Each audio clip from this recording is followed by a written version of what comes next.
झारखंड राज्य का निर्माण किया है। आज अगर इस झारखंड राज्य निर्माण की बात करें तो गुरु जी का नाम आता है, लेकिन आपको जानकारी होना चाहिए गुरु जी को संथाल परगना भेजने वाले शख्स का नाम विनोद बिहारी महतो था। गुरु जी का घर रामगढ़ जिला है। यदि आप नहीं जानते हैं, हमारी माताएं बहनें जो बैठी हैं, गुरु जी दिसम गुरु का घर रामगढ़ जिला है, जो बोकारो और रांची के बीच पड़ता है। यानी यहां से लगभग 350-350 किलोमीटर की दूरी पे गुरु जी का घर था। गुरु जी की मुलाकात एक दिन एक वकील से होती है। गुरुजी का कोई केस का मामला था, कुछ लोगों ने गुरुजी को सताने का काम किया था, उनकी जमीन को लूटने का काम किया था, जैसा आज आदिवासियों के साथ आज भी हो रहा है। आज भी हमारी जमीन लूटी जा रही है, आज भी बड़े अधिकारी हमारी बात नहीं सुनते हैं, आज भी पूंजीपति लोग हमें सताने का काम करते हैं। तो ठीक ऐसा ही हुआ था किनके साथ? गुरु दिसम गुरु शिबू सोरेन जी के साथ। तो उन्होंने प्रयास किया कि भाई केस से, चूंकि उन्होंने सुने उसके बाद बड़ा अच्छा हिसाब लिया था जिन्होंने उनके साथ अन्याय किया था, तो उनको लगा कि अब हम कहीं पुलिस की गिरफ्त में ना हो जाए, तो इस गिरफ्त से बचने के लिए हमें एक अच्छा वकील की आवश्यकता है। और उस समय विनोद बिहारी महतो एक बहुत नामी वकील हुआ करते थे।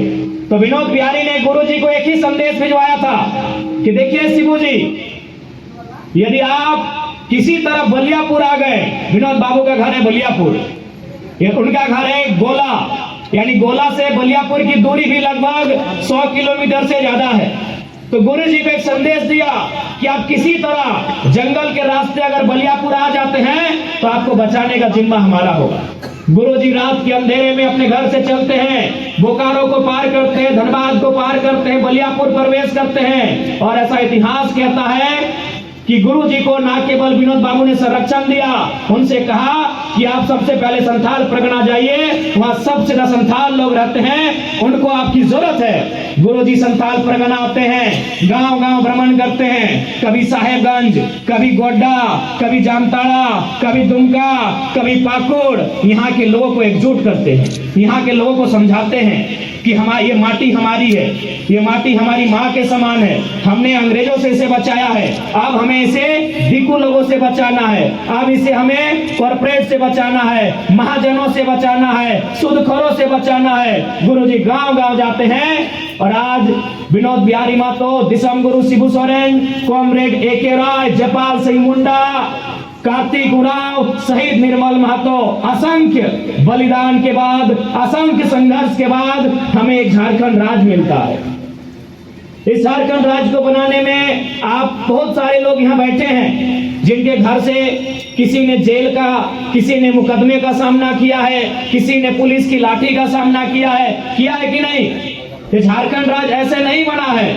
लेकिन आज जब हम यहाँ पर आए, सबसे पहले मेरी नजर गई दादी लोग पे, जो दादी लोग आगे बैठी हैं। हाँ दादी, आपके ऊपर मेरी सबसे नजर, मैंने आपको देखा कि आज भी इस उम्र में भी आप हाट बाजार आए हैं। क्या लेके आए हैं दादी? पत्ता लेके आए हैं, दोना लेके आए हैं, यही ना बेचने आए हैं? मेरी सबसे पहली नजर दादी लोग के पास गई, जो आज 60 साल की उम्र में, 70 साल की उम्र में, जिस उम्र में इन्हें घर में अपने नाती को, अपने पोता को गोद में खिलाना चाहिए था, आज भी झारखंड की आदिवासी महिलाएं आज 15 किलोमीटर, 20 किलोमीटर, 5 किलोमीटर पैदल चल के हाट आती है। कोई पत्ता बेचने आती है, कोई दोना बेचने आती है, कोई दतवन बेचने आती है। बताइए, इससे ज्यादा आप कुछ बेचते हैं क्या? क्या हमने इसी दिन के लिए झारखंड राज्य लिया था? बताइए आप ही बताइए कि हमने इसी दिन के लिए झारखंड राज्य लिया था? आज भी झारखंड की एक आदिवासी महिला 70 साल 80 साल की उम्र में दतवन बेचने का काम कर रही है, आज भी दोना बेचने का काम कर रही है। और चलिए हमारा धनबाद बोकारो, बड़े बड़े बिजनेसमैन, बड़े बड़े उद्योगपति, बड़े बड़े माफिया एक दिन में अरबों का कोयला बेच रहे हैं। ये हमारी झारखंड की तस्वीर है, ये हमारे झारखंड की तस्वीर है। एक दिन में क्या मैं बताइए, हम मेहनत करके जंगल जाते हैं, पत्ता तोड़ के लाते हैं, दतवन तोड़ के लाते हैं, लकड़ी चुन के लाते हैं, उसे मार्केट में ले जाके बेचते हैं। कितना रुपए मिलता है? ये दादी लोग बताइए आप, कितना रुपए मिलता है? 100, 150, 200, 300, इतना ही ना? यानी दिन भर मेहनत करने के बाद आपको मिलता है 300, और यहाँ माफिया लोग दिन में 3 लाख से लेकर 30 करोड़ तक कमाते हैं। राज्य के सबसे सुंदर प्रमंडलों में से एक संथाल परगना के साहेबगंज जिला अंतर्गत बोरियो विधानसभा के बोरियो प्रखंड के इस प्रखंड परिसर में उपस्थित तमाम हमारे पार्टी के पदाधिकारीगण, हमारे पार्टी के तमाम सदस्यगण, हमारी पार्टी के तमाम प्रत्याशीगण, आज के इस कार्यक्रम में उपस्थित तमाम भारतीय लोकतंत्र के चौथे स्तंभ मीडिया बंधुगण, press media, print media, electronics media, digital media तथा अन्य जितने भी मीडिया के स्रोत हैं, आज के इस कार्यक्रम में सुरक्षा के दृष्टिकोण से निगरानी टीम के रूप में उपस्थित स्थानीय थाना प्रभारी महोदय और उनके तमाम पुलिस के जवान, आज के इस कार्यक्रम को सफल बनाने के लिए प्रखंड इकाई की टीम और हमारी माताएं बहनें, हमारे अभिभावक, हमारे नौजवान साथी सभी को झारखंडी जोहार करते हैं, नमस्कार करते हैं, सलाम पेश करते हैं। ये धरती जब भी संथाल परगना को लोग याद करते हैं तो केवल भारत में ही नहीं, संथाल परगना के चर्चे पूरे विश्व में किए जाते हैं। ये वही संथाल परगना की धरती थी जहां 1855 में सिद्धू कान्हू, चांद भैरव, फूलो झानो के नेतृत्व में अंग्रेजों के खिलाफ विद्रोह किया गया था। यही बगल में भागलपुर का क्षेत्र है जहां तिलका मांझी को बरगद के पेड़ पर फांसी पे टांगा गया था। यानी आज झारखंड के लोगों ने एक लंबी लड़ाई लड़ी है, झारखंड के लोगों ने एक लंबे यातना का दौर को देखा है, झारखंड के जनमानस ने एक दमन दोहन का दौर देखा है, एक अन्याय और अत्याचार का दौर देखा है और उसी के खिलाफत होकर एक अलग झारखंड राज्य का निर्माण किया है। आज अगर इस झारखंड राज्य निर्माण की बात करें तो गुरु जी का नाम आता है, लेकिन आपको जानकारी होना चाहिए गुरु जी को संथाल परगना भेजने वाले शख्स का नाम विनोद बिहारी महतो था। गुरु जी का घर रामगढ़ जिला है, यदि आप नहीं जानते हैं, हमारी माताएं बहनें जो बैठी हैं, गुरु जी दिसम गुरु का घर रामगढ़ जिला है जो बोकारो और रांची के बीच पड़ता है। यानी यहां से लगभग 350-350 किलोमीटर की दूरी पे गुरु जी का घर था। गुरु जी की मुलाकात एक दिन एक वकील से होती है। गुरु जी का कोई केस का मामला था, कुछ लोगों ने गुरु जी को सताने का काम किया था, उनकी जमीन को लूटने का काम किया था, जैसा आज आदिवासियों के साथ आज भी हो रहा है। आज भी हमारी जमीन लूटी जा रही है, आज भी बड़े अधिकारी हमारी बात नहीं सुनते हैं, आज भी पूंजीपति लोग हमें सताने का काम करते हैं। तो ठीक ऐसा ही हुआ था किनके साथ? गुरु दिसम गुरु सुबु सोरेन जी के साथ। तो उन्होंने प्रयास किया कि भाई केस से, चूंकि उन्होंने सुने उसके बाद बड़ा अच्छा हिसाब लिया था जिन्होंने उनके साथ अन्याय किया था, तो उनको लगा कि अब हम कहीं पुलिस की गिरफ्त में ना हो जाए, तो इस गिरफ्त से बचने के लिए हमें एक अच्छा वकील की आवश्यकता है। और उस समय विनोद बिहारी महतो एक बहुत नामी वकील हुआ करते थे। तो विनोद बिहारी ने गुरु जी को एक ही संदेश भिजवाया था कि देखिए शिबू जी, यदि आप किसी तरह बलियापुर आ गए, विनोद बाबू का घर है बलियापुर, उनका घर है गोला, यानी गोला से बलियापुर की दूरी भी लगभग 100 किलोमीटर से ज्यादा है। तो गुरु जी को एक संदेश दिया कि आप किसी तरह जंगल के रास्ते अगर बलियापुर आ जाते हैं तो आपको बचाने का जिम्मा हमारा होगा। गुरु जी रात के अंधेरे में अपने घर से चलते हैं, बोकारो को पार करते हैं, धनबाद को पार करते हैं, बलियापुर प्रवेश करते हैं। और ऐसा इतिहास कहता है कि गुरु जी को ना केवल विनोद बाबू ने संरक्षण दिया, उनसे कहा कि आप सबसे पहले संथाल परगना जाइए, वहां सबसे ज्यादा संथाल लोग रहते हैं, उनको आपकी जरूरत है। गुरु जी संथाल परगना आते हैं, गांव गांव भ्रमण करते हैं, कभी साहेबगंज, कभी गोड्डा, कभी जामताड़ा, कभी दुमका, कभी पाकुड़, यहाँ के लोगों को एकजुट करते हैं, यहाँ के लोगों को समझाते हैं कि हमारी ये माटी हमारी है, ये माटी हमारी माँ के समान है। हमने अंग्रेजों से इसे बचाया है, अब हमें इसे दिकू लोगों से बचाना है, अब इसे हमें कॉर्पोरेट से बचाना है, महाजनों से बचाना है, सूदखोरों से बचाना है। गुरुजी गांव-गांव जाते हैं और आज विनोद बिहारी महतो, दिसम गुरु शिबू सोरेन, कॉमरेड ए.के. राय, जयपाल सिंह मुंडा, कार्तिक उरांव शहीद निर्मल महतो, असंख्य बलिदान के बाद, असंख्य संघर्ष के बाद हमें एक झारखंड राज्य मिलता है।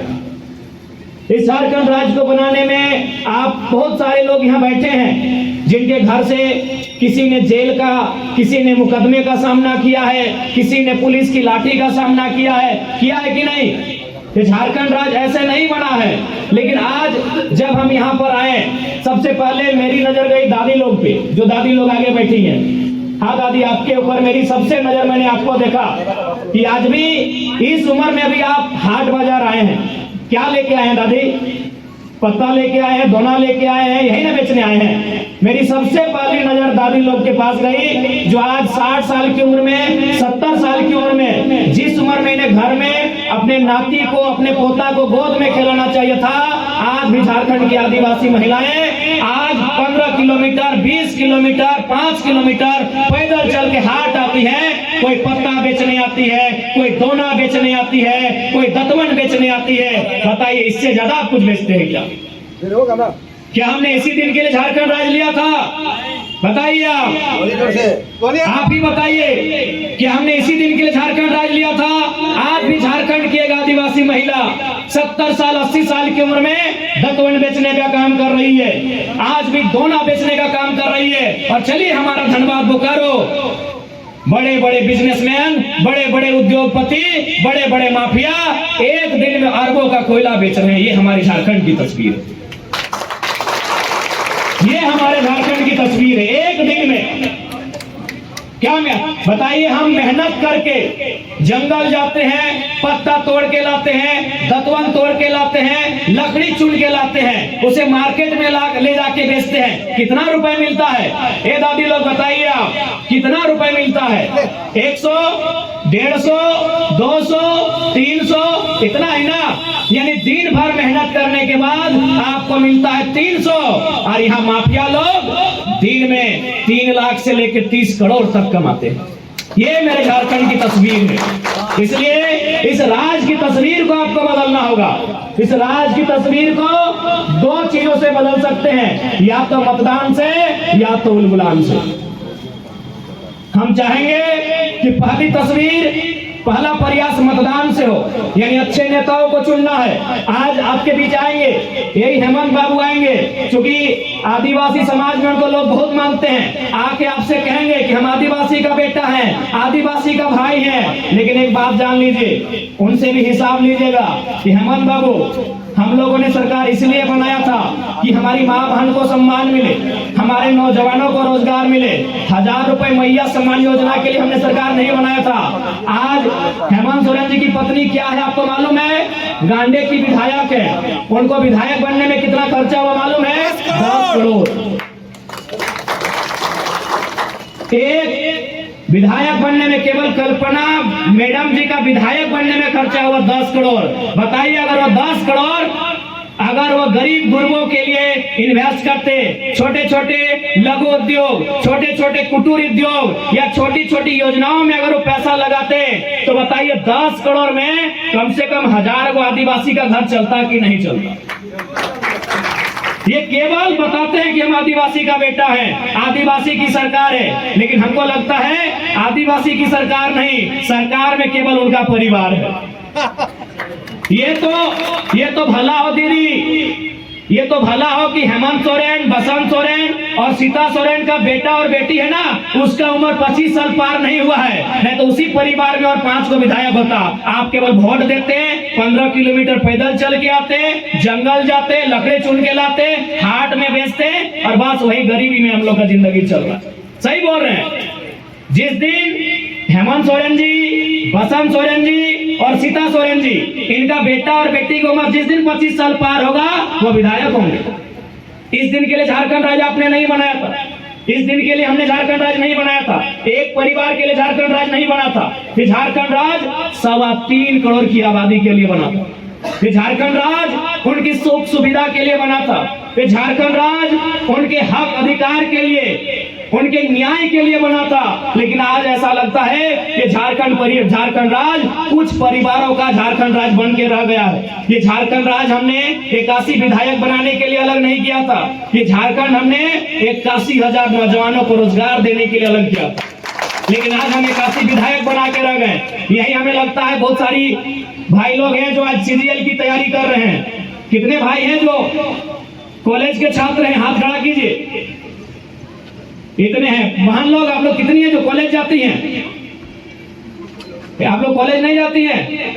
अच्छा, स्कूल वाली हैं। आज सीजीएल को लेकर बच्चे धरने में बैठे हैं।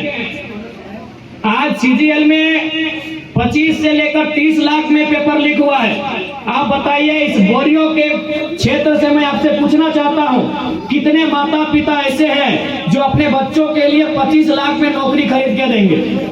अरे आप तो छोड़िए, यहाँ हमारे पुलिसकर्मी भैया लोग हैं, छोटा बाबू है, बड़ा बाबू है। मैं इनसे पूछता हूँ, क्या ये लोग 25 लाख 30 लाख में अपने बेटे के लिए नौकरी खरीद पाएंगे?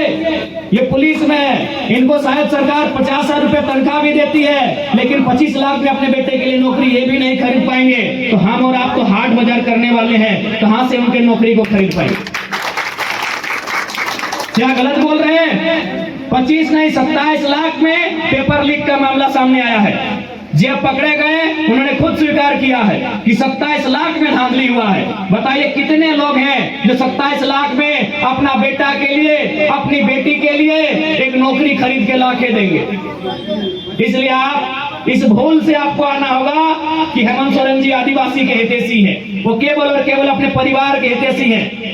बस इंतजार है कि कब उनके परिवार में और उनका बेटा, उनका भतीजा, उनकी बेटी 25 साल की उम्र पार करे। मैं आपको गारंटी देता हूं, जिस दिन 25 साल की उम्र पार होगी, वे विधायक का चुनाव लड़ेंगे।